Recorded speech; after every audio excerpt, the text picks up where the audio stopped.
Here in Nigeria, a coalition of civil rights groups have echoed the former INEC chairman Attahiru Jega, who called for amendment of the Electoral Act so that the power to appoint the chairman of Nigeria's independent body is divested from the president to free the commission from partisanship. The statement came at an electoral reform roundtable in Abuja. IReV's correspondent Georgina Ezanyika has the details. 9 months after the 2023 general elections, stakeholders have gathered to re-evaluate the conduct of the elections and areas of concern for Nigerians. This electoral reform roundtable by IGA Africa, with the theme Unpacking Nigeria's 2023 general elections and prospects for electoral reforms, is aimed at strengthening the country's electoral system. The best time to tackle election reform is now, just after a major election, early on in the election cycle.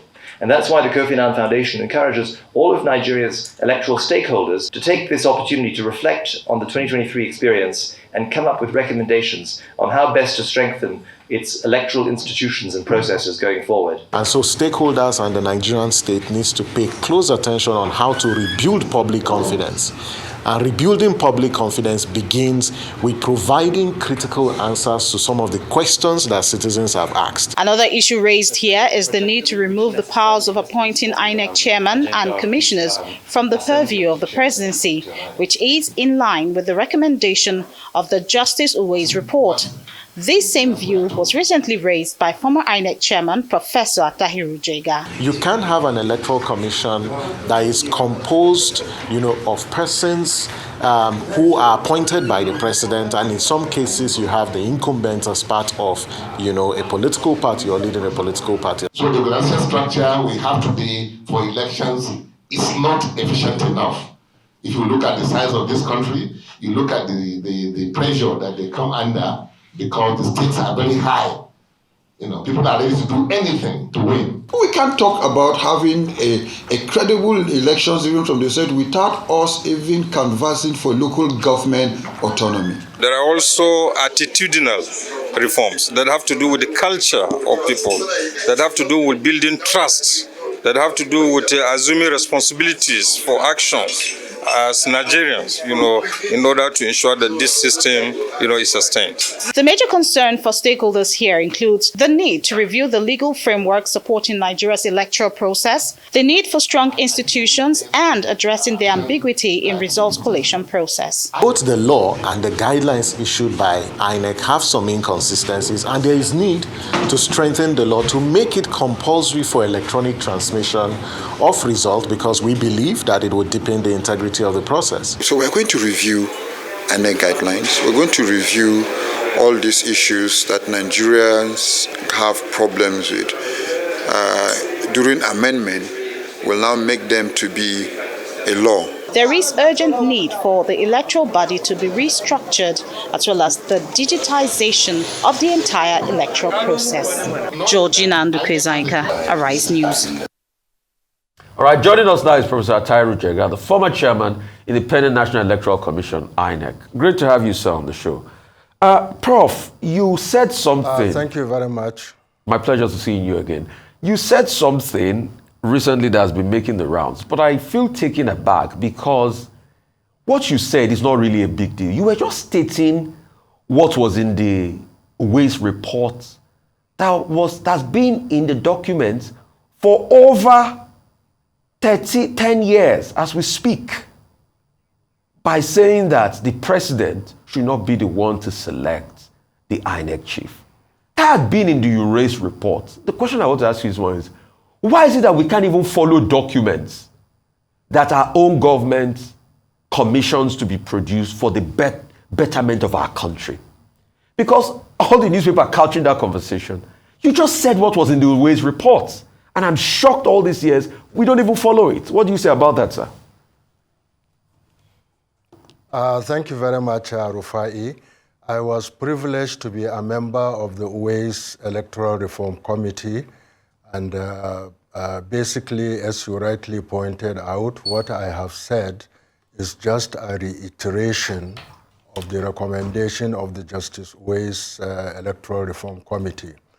You see, government appoints committees and they make recommendations And when they do their white paper, it's not every recommendation that is taken on board. Certainly, some of the recommendations made by Justice Uwais were taken on board, but many recommendations which I believe are very good were not taken on board. So that is why anytime we have an opportunity to continue to reform the electoral process and add value, we have to bring those other recommendations, which if taken on board will certainly add tremendous value to the integrity of our elections. All right, thank you, Professor Jega, and thank you for joining us this morning. It's good to see you. I hope you've had some time to rest since having vacated the position of chairman. But I want to ask you a question with regards to what you said at that Senate retreat, with regards to the fact that some politicians appoint their allies as electoral officials, and when they come in, obviously they're compromised. And you, even though you've now come out to say that you didn't say the 2023 elections was compromised, but at least you mentioned that it could affect the integrity of an election, and that the senators have a responsibility to not just ask nominees to bow and go, but to scrutinize the quality of appointees to the Electoral Commission. I'd like you to expound on this. In your time as chairman, what did you see? I mean, we've had some controversial appointments. What was it like? What's the process of appointments? Who were some of the people? I mean, you may not mention names, but in terms of the allies, and how does this affect the integrity of elections in Nigeria? Thank you so very much. Definitely in the presentation I was privileged to make at the Senate retreat, I called upon the senators to review the mode of appointment of INEC chairman and commissioners, as well as the resident electoral commissioners. And that point I made, which was somehow taken out of context, to say that I said the 2023 elections were compromised. Actually, I didn't say so. What I said, as you rightly pointed out, is that resident electoral commissioners should ideally be appointed by the commission. A situation in which the person who appointed the chairman and national commissioners is also the same person who nominated or appointed the resident electoral commissioners brings indiscipline into the system and a lack of a clear line of authority. And that is what I said. When we look at the 2023 general elections, we know that some people in the corridors of power succeeded in getting resident electoral commissioners to be appointed, and regrettably, these resident electoral commissioners were not thoroughly vetted and screened by the Senate, and they ended up going to states where they disregarded lawful instructions from INEC, and where we have seen irregularities, largely because they, logically, they may be doing the bidding of those who are responsible for their appointment. So I believe that moving forward, as we continue to reform the electoral process, it is very, very important. First of all, have an independent, transparent process, independent of the presidency, for the appointment of chairman and commissioners. And once you are able to have very good people appointed into the commission, then there is no reason why they shouldn't be the ones to hire and fire lower level administrative officers, particularly those in charge of the state. And the point I made is that clearly, if you can, two of those resident electoral commissioners who are very reckless, who disregarded lawful orders, if you can do your investigation, you will find that it was a particular person very close to the president who made the nomination, you know, because they were either his friends or his classmates, or because they were his actually workers in his company, you know, and that's why we've seen all these problems, you know.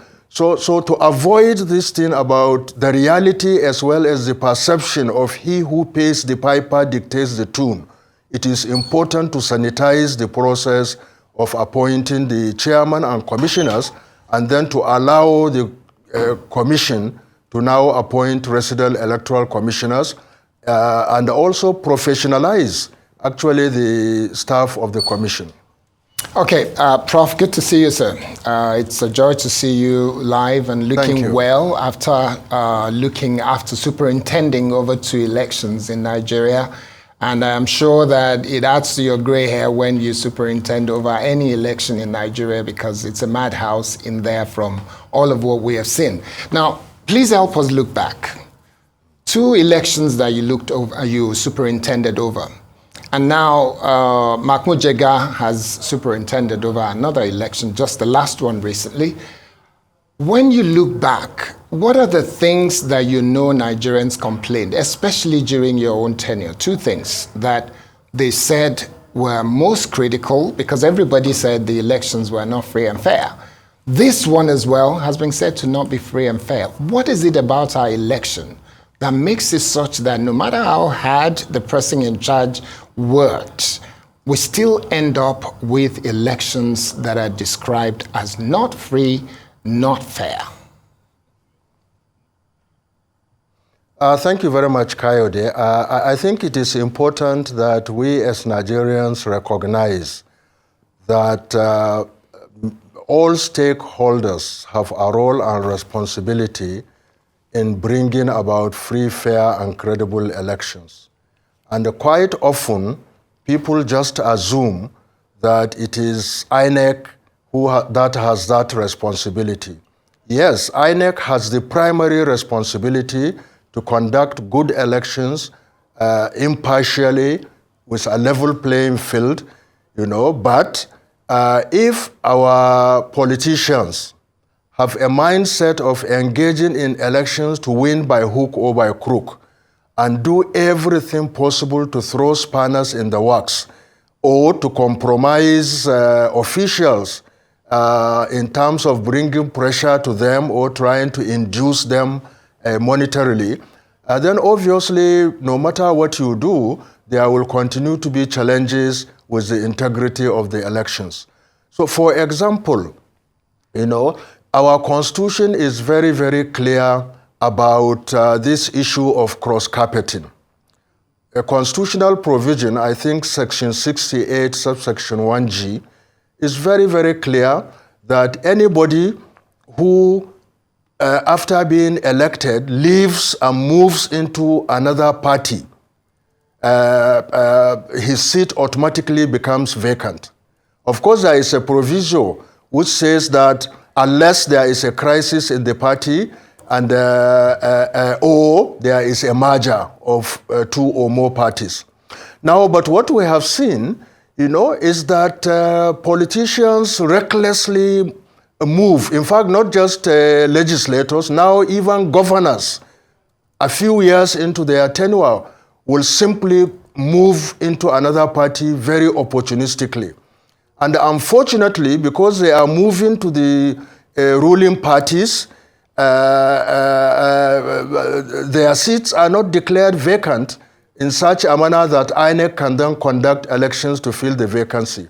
So this reckless attitude and the mindset of our politicians certainly contributes significantly to undermining the integrity of elections.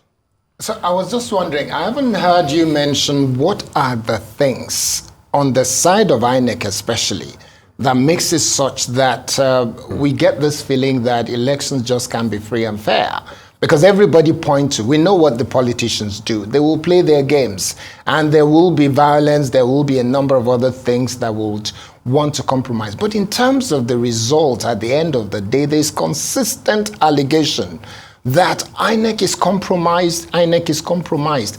What is it that makes it so easy for people to believe that INEC is truly compromised? Look at this last election and see what happened when the president, the chairman of INEC made a commitment that the results will be announced and it will be done in a particular fashion, and it's not done. That meant that people were able to find it easy to say that INEC was compromised. Well, I made the point I made earlier just to emphasize that INEC obviously is not perfect, and there are a number of issues that we still need to get right. For example, the logistics, we still are not able to have a very, very smooth process of deployment and retrieval of election materials on election day. And obviously, when people are frustrated having come out to vote and there are significant delays, either they become frustrated or they develop a perception that they are being excluded. Also, sometimes you plan something and you are not able to achieve it, like what has happened in the 2023 elections, which I think is what you are alluding to. INEC promised to ensure a transmission of results on the IReV in order to give additional transparency to the process so that people can view the results as they come in. Obviously, there have been challenges because the IReV did not work perfectly as was expected, and regrettably, it was particularly in respect of the presidential elections that it didn't work. You know, but I think the key issue is to interrogate what exactly happened, why IReV did not work as planned. I feel that that is something that really we need to understand before we begin to apportion blames. Okay.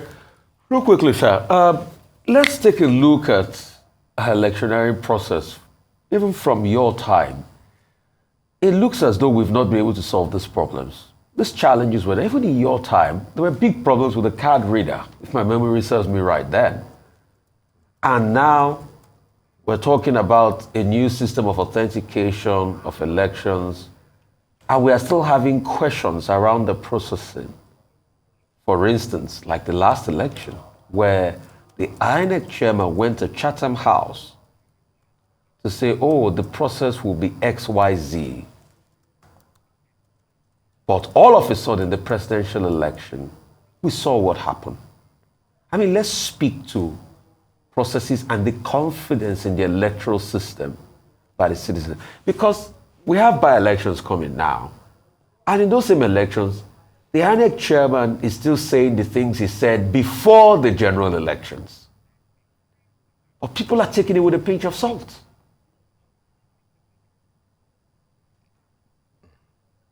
Yeah, I mean, Rufai, you are right, you know, but remember, look, I have been in INEC for 5 years, so frankly, I can relate with many of these challenges that you have raised. Even with the best of intentions, you plan something, you want to do it, but you don't do it yourself. You have to rely on others to do it, you know, and if you are so confident with the planning process, and at the end of it all, there is a failure somewhere, yes, you will take the blame because you are the leader. But it does not necessarily mean that you are the one who has deliberately done it because you are compromised. I think we really need to be fair in our assessment. You said the card reader has many failures. Before I left INEC, we did an evaluation of the success and failure rate of the card reader. And Rufai, I am telling you that the card reader probably failed in 5% of the total deployment in polling units, which is 95% success. But the pressmen and the aggrieved politicians were just focusing on where it failed. And it can never be perfect. And 85%, but 95% is an A in any kind of situation.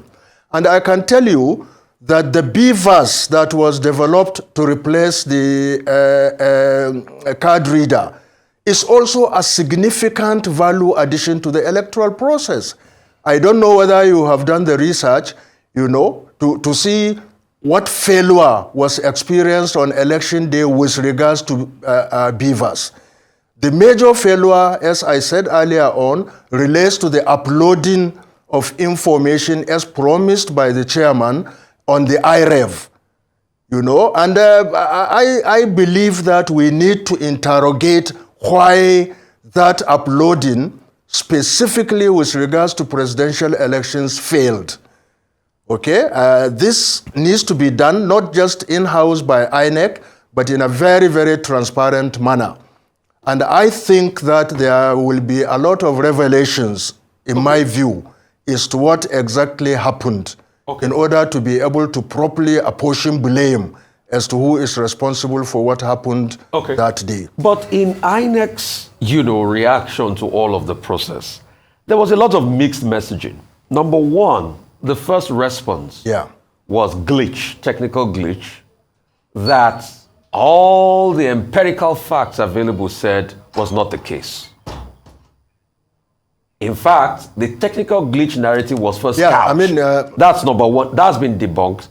Secondly, we've not been able to get a proper independent review of the processes of INEC.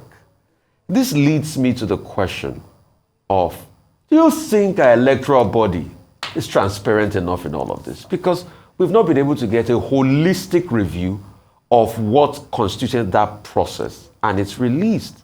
And my second question is, a lot of politicians that go to Election Petition Tribunal, they say that in their argument, it always looks as though INEC is trying so much to defend its results at the expense of the fact that the processes might have gone wrong. Hence the upturning of many elections. Would you say INEC is transparent enough? All right, thank you, Rufai. I think with regards to the first issue you mentioned, I agree with you. There was a failure of communication when there was that challenge with regards to uploading of results on IReV. So INEC needs to improve its strategic communication.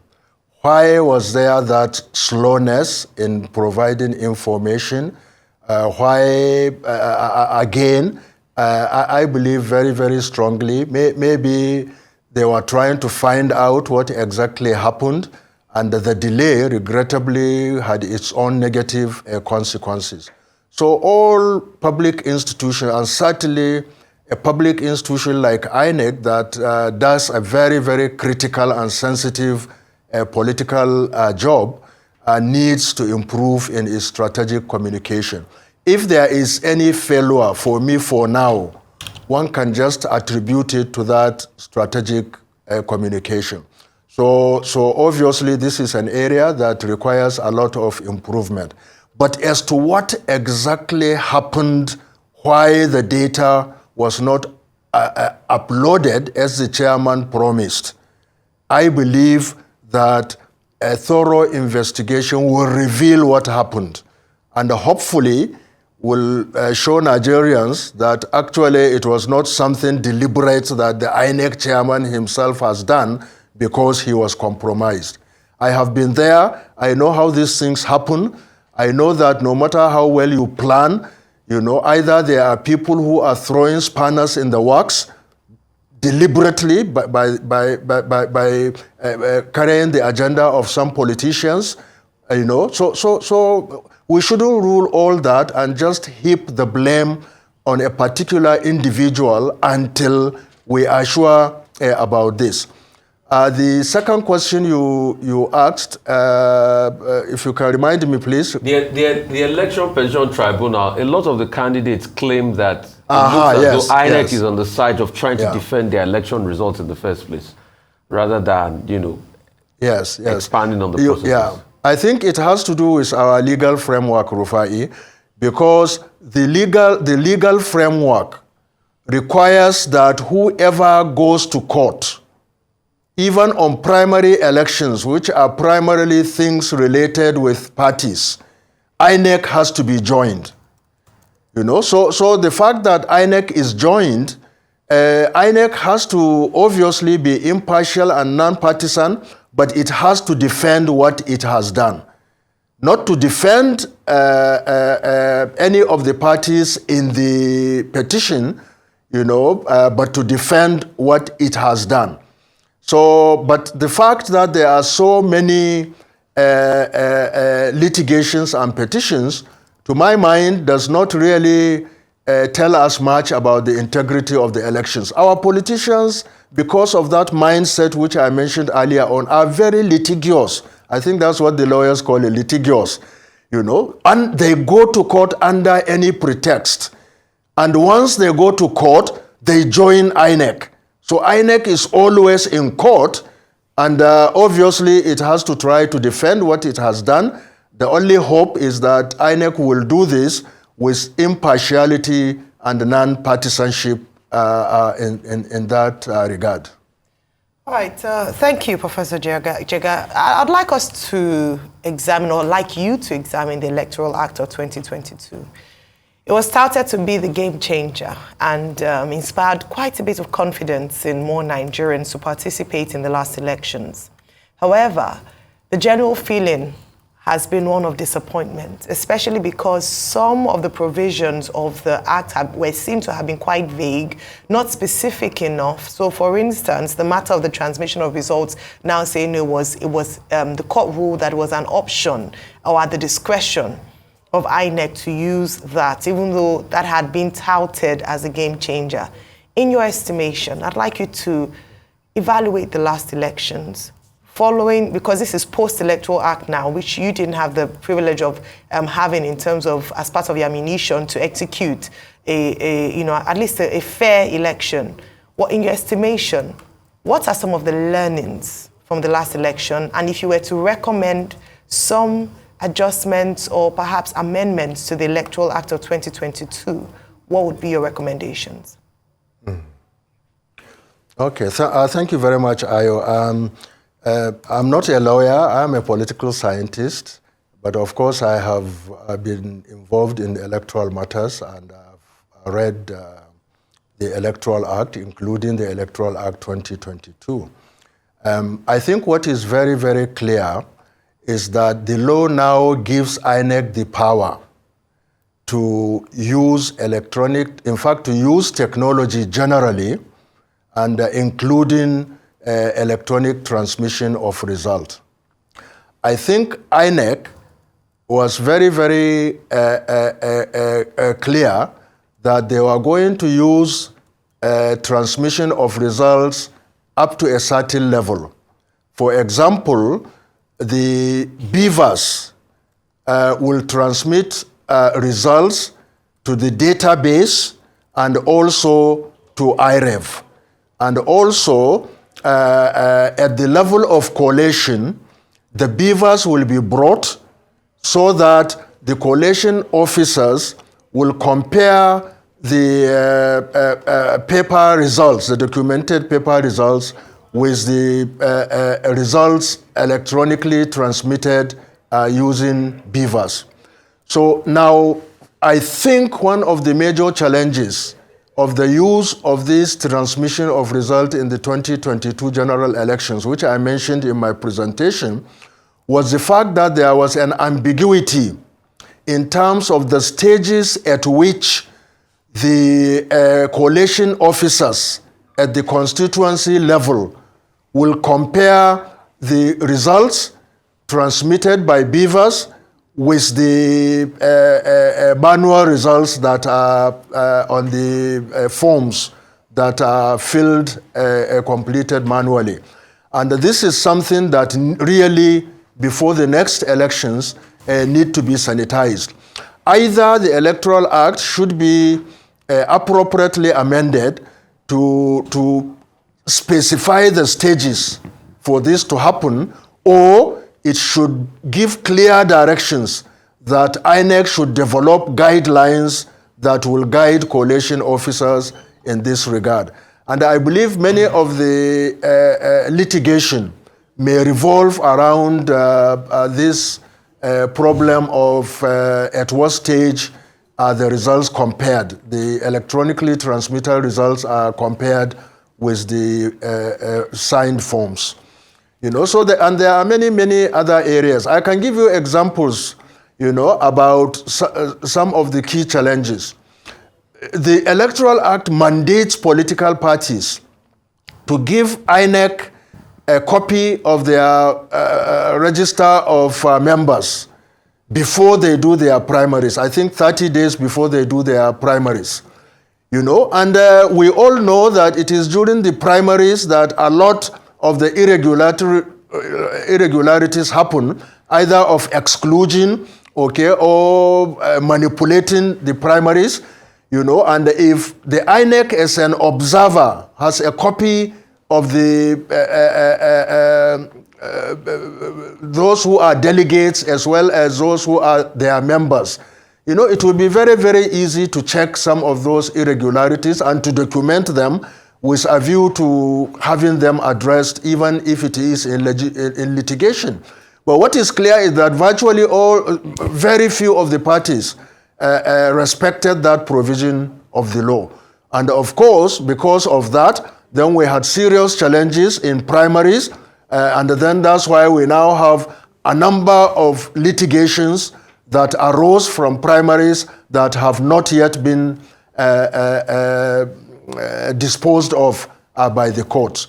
You know, so that's why I was making the point about stakeholders all have a responsibility to join hands and to put hands on deck. Because if we assume that it is only INEC that can bring transparency and credibility and integrity to the electoral process, INEC can do its best, even in case INEC does its best perfectly. If the politicians and the parties do not do their best, obviously there will continue to be challenges. Okay. So everybody has a role to play, and we must all engage with the electoral process constructively. Okay, Prof, thank you very much. INEC has to do its best, but so far Nigerians don't believe that INEC, in the last 10, 12, 15, almost 20 years, that INEC has ever done its best. That's the concern of a lot of Nigerians. We have no choice. There's an election coming up in November.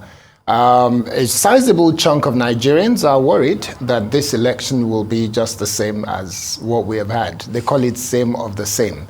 It's not going to change. Now, what would you say to... I'm very sorry, Kayode. I'm very sorry to say that Nigerians have to be... we should be careful about throwing away the baby with the bathwater. Okay. If you compare 2007 and where we are here today, there are definitely positive, remarkable improvements in our electoral process. So we cannot, I mean, we cannot be talking about it is the same, nothing has changed. You know, yes, we still have a lot to do. And that is why we have to continue to improve the legal framework, and we have to continue to also urge all stakeholders to engage constructively, but we have made incremental positive changes. Okay. We need to sustain it. We need to avoid reversals. But frankly, we need to reduce the impatience with which we analyze or understand the gains that we have made in the electoral process. Prof, we have to round up now. So help us understand, for those Nigerians who believe that it's same of the same, there are some who believe that this is fantastic, that we have done well so far and we're improving, we're on the way up, the trajectory is up, especially when you look at the things that you did that look like innovation and what is now being done that looks like even better innovation by the current management of INEC. Now, the question I want to ask is, what would you say to INEC for INEC to be able to secure the confidence of Nigerians across board, no matter your political party, in preparation for the next election? And what would you say to Nigerians who are concerned about the quality of the result and the fairness of the result that they should do in terms of advocacy to help them get the kind of result in terms of outcomes that they expect to see? So two things, INEC on the one hand, thank you so and very on the much. other hand, Nigerians. Yeah. On the first issue, INEC needs to improve its communication. It's very, very important. Must improve its communication, its engagement with all the stakeholders, and also ensuring that there is transparency and accountability in everything that they have done. And this can be done, as I have mentioned earlier on, through incremental positive changes. We need to do that. All other stakeholders, particularly the government and the legislature, they need to continue to improve the electoral legal framework, but then they also have to continue to ensure that the recruitment process is transparent and is concrete enough to bring credible people, people of integrity, people with experience and knowledge to be able to continue to upscale the integrity of the electoral process through the work that INEC does. The judiciary, importantly, also has a lot of work to do. And I want to plead with Nigerians, it is not the same of the same. There are positive gains, and we must not allow our frustration. Maybe we have not done a lot to satisfy the expectations of Nigerians. Yes, I will agree to that, but the most important thing is for everybody to do his or her own contribution, because that is the only way we can strengthen the integrity of the electoral process. Incremental positive changes, avoid reversals. I think these are the things we should look for. Thank you very much, Professor Attahiru Jega. Thank you very much for your contribution, and we know that you will continue to influence or contribute to the conversation that will help develop our democracy. Thanks for the good work you're doing so far.